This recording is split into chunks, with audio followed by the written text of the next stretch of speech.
Alhamdulillah wassalatu wassalamu ala sayyidina Rasulillah wa ala alihi wa sahbihi ajma'in. Amma ba'du. Ketakutan Sayyidina Umar radhiyallahu anhu kepada Allah Subhanahu wa taala. Kadang-kadang Sayyidina Umar radhiyallahu anhu memegang sehelai jerami yang kecil di tangannya sambil berkata, "Alangkah baiknya kalau aku ialah jerami ini." Kadang-kadang beliau berkata, "Alangkah baiknya kalau ibuku tidak melahirkan daku." Suatu ketika sedang beliau sibuk melakukan sesuatu, seorang lelaki telah datang dan berkata, "Si Fulan telah menzalimi saya. Tolonglah Tuan membantu saya untuk mengambil tindakan balas bagi pihak saya." Beliau telah mencemeti orang itu sekali sambil berkata, "Apabila aku duduk untuk urusan seumpama ini, engkau tidak datang. Apabila aku sibuk dengan urusan lain, barulah engkau datang dan menyuruh aku mengambil tindakan balas." Lelaki itu pun beredar daripada situ. Kemudian beliau telah menghantar seseorang untuk memanggil lelaki tersebut. Selepas lelaki itu datang, beliau menyerahkan cemeti kepada lelaki itu dan berkata, "Ambillah tindakan balas terhadap saya." Lelaki itu berkata, "Saya telah memaafkan Tuan kerana Allah." Sayyidina Umar radhiyallahu anhu telah pulang ke rumah dan mengerjakan salat 2 rakaat. Selepas itu beliau berkata kepada dirinya, "Wahai Umar, dahulu kamu rendah, Allah lah yang telah meninggikan kamu. Dahulu kamu sesat, Allah lah yang telah memberi hidayat kepadamu. Dulu kamu hina, Allah lah yang telah memuliakanmu. Dia juga yang menjadikan kamu pemerintah. Sekarang apabila seseorang datang dan berkata, tolong ambil tindakan balas terhadap kezaliman yang dilakukan ke atas saya, kamu telah memukulnya. Esok pada hari kiamat, apakah jawapan yang engkau akan berikan kepada Tuhanmu?" Beliau terus mencela dirinya sedemikian buat beberapa lama.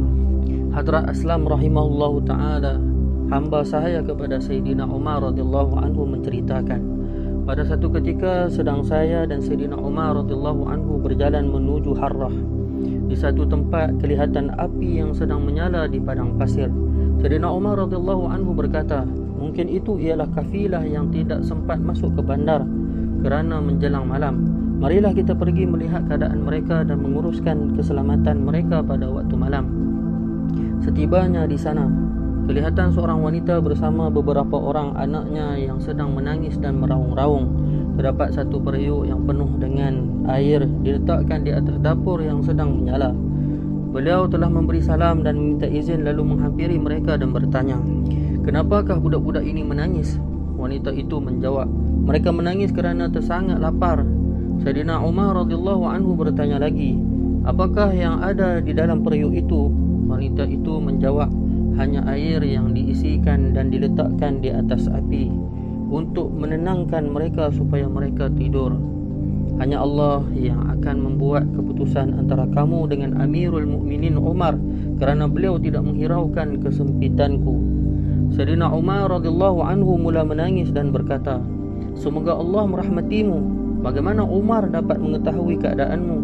Wanita itu berkata lagi, "Dia amir kami, tetapi masih tidak mengambil tahu hal kami." Hadrat Aslam rahimahullah ta'ala berkata, "Sayyidina Umar radhiyallahu anhu telah membawa aku pulang bersama beliau dan telah mengisi satu karung dengan tepung, kurma, minyak sapi dan beberapa helai pakaian serta sedikit wang. Beliau telah memenuhkan karung itu. Kemudian beliau berkata, 'Letakkan karung ini di atas belakangku.' Saya berkata, 'Biarkan saya membawa karung ini.' Beliau berkata, 'Tidak, letakkan di belakangku.' Apabila saya mendesak 2-3 kali, beliau berkata, 'Adakah engkau yang akan memikul bebanku pada hari kiamat nanti?' 'Akulah yang akan memikul bebanku pada hari kiamat, kerana akulah yang akan disoal tentangnya.' Saya dengan berat hati telah meletakkan karung itu di atas belakang beliau. Lantas beliau telah menuju dengan pantas sekali ke arah tempat wanita itu. Saya pun pergi bersama beliau. Sebaik sahaja sampai di sana, beliau telah memasukkan tepung, sedikit minyak sapi dan buah tamar ke dalam periuk itu dan mula mengacau. Beliau sendiri yang meniup dapur itu. Hadrat Aslam rahimahullahu ta'ala berkata, "Aku lihat asap keluar dari celah-celah janggutnya yang tebal, sehinggalah harirah, yakni bubur gandum. Aku lihat asap keluar daripada celah-celah janggutnya yang tebal, sehinggalah harirah, yakni bubur gandum manis telah tersedia. Selepas itu beliau telah mengeluarkan makanan itu dengan tangannya sendiri dan kemudian memberi budak-budak itu makan. Setelah mereka betul-betul kenyang, mereka pun bermain dengan riang.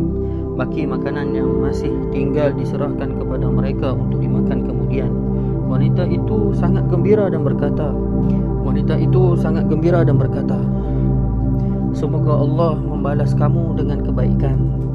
Kamulah yang lebih layak menjadi khalifah daripada Umar. Sayyidina Umar radhiyallahu anhu telah menyenangkan hati wanita itu dengan berkata, apabila kamu datang berjumpa khalifah, kamu juga akan menemui saya di sana.